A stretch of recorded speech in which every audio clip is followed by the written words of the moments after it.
Hai guys, gimana kabar kalian? Semoga semuanya dalam keadaan lancar ya. Kali ini aku akan menjelaskan mengenai tips-tips supaya kalian gak ditipu saat membeli rumah. Seperti yang kalian semua ketahui, membeli rumah merupakan keputusan besar dalam hidup kalian, karena ini merupakan komitmen seumur hidup. Tidak hanya rumah pertama, ataupun rumah kedua, ataupun rumah ketiga, dan seterusnya. Nah, supaya kalian berjalan lancar dalam membeli rumah impian kalian, pastikan yang pertama adalah pilih developer yang bagus. Developer yang bagus bisa dilihat dari proyek yang dikerjakan. Apakah proyek tersebut berjalan lancar, kualitas bangunannya bagus, dan besarnya proyek yang mereka handle. Apakah mereka memiliki proyek di tempat lain ataupun di beberapa kota lain. Setelah itu, developer yang bagus memiliki riwayat serah terima bangunan yang on time. Jadi kalian pastikan bahwa tidak ada halangan dalam proses serah terima dari developer yang bagus. Dan yang paling penting adalah legalitasnya. Developer yang bagus seharusnya memiliki semua perizinan lengkap dan juga sertifikat-sertifikat yang lengkap, termasuk dengan IMB rumah yang akan kalian beli. Tips yang kedua adalah jangan lakukan transaksi apapun selain ke developer tersebut. Dalam artian, jika kalian harus membayar booking fee ataupun DP, pastikan kalian membayar ke rekening resmi atas nama PT developer tersebut dan minta kwitansi resmi dari kantor marketingnya. Jangan sampai kalian mentransfer sejumlah uang ke marketingnya. Justru itu salah besar ya guys. Pastikan bahwa kalian harus transfer ke rekening atas nama developer tersebut. Tips yang ketiga adalah kalian harus memastikan apa saja yang hangus saat kalian proses pengajuan KPR-nya tidak disetujui oleh bank. Yang pertama, mungkin booking fee bisa saja hangus ketika proses KPR kalian tidak di-approve bank. Itu wajar ya guys, tetapi untuk down payment biasanya akan dikembalikan utuh jika proses pengajuan KPR kalian tidak disetujui oleh bank. Tapi lain hal jika kalian yang mengundurkan diri.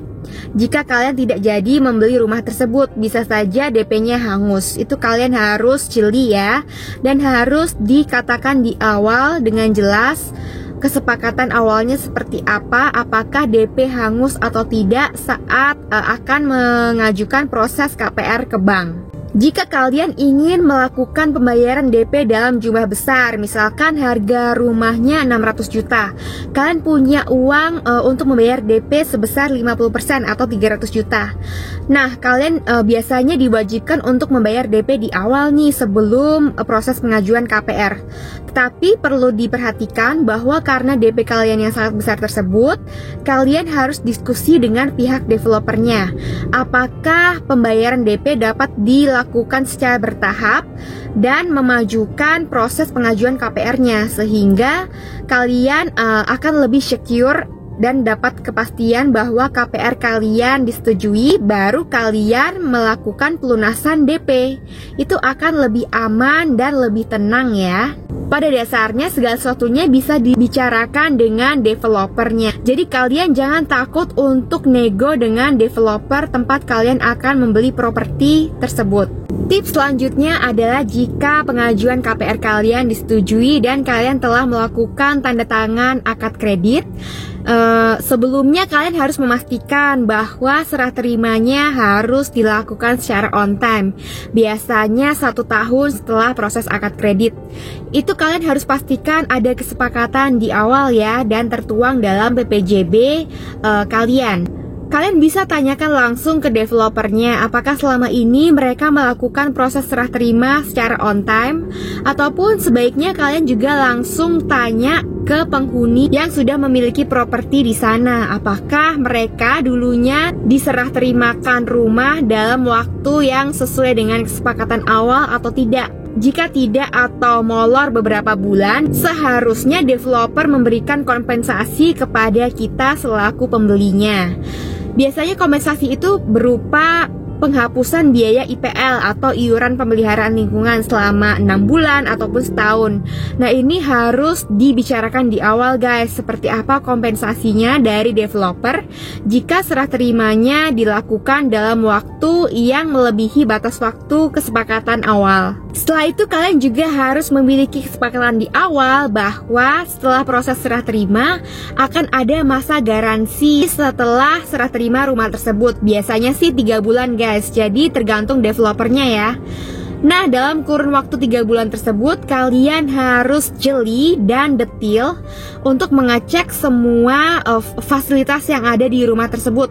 Misalkan ada kebocoran atap, atau tembok yang retak rambut, ataupun septic tank yang kurang bagus, ataupun WC yang mampet, dan masalah-masalah lainnya yang dapat membuat penghuni rumah tersebut tidak nyaman. Kalian harus mengkomunikasikan dengan developer secepatnya dan kalian buat listnya apa saja daftar kerusakan yang masih menjadi tanggungan developer tersebut, dan developer tersebut harus mempekerjakan tukang kembali untuk memperbaiki kerusakan dan ketidaknyamanan tersebut. Kalian harus pastikan bahwa kalian memonitor pekerjaan tukang tersebut dalam masa garansi yang kalian punya guys.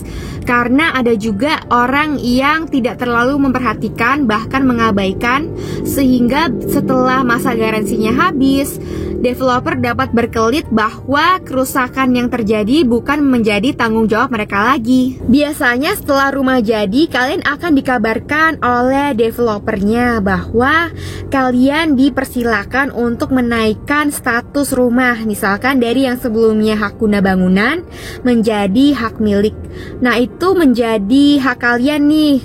Kalian akan menaikkan status tersebut melalui notaris tempat kalian melakukan akad kredit dulu, atau kalian bisa urus sendiri.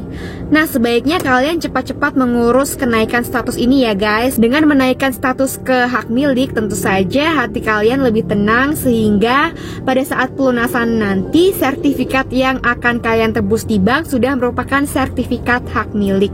Oke, sekian dulu video dari Monkemon kali ini. Terima kasih sudah menonton. Semoga tips kali ini bermanfaat, terutama untuk kalian yang sedang cari-cari rumah dan sedang memutuskan untuk membeli rumah.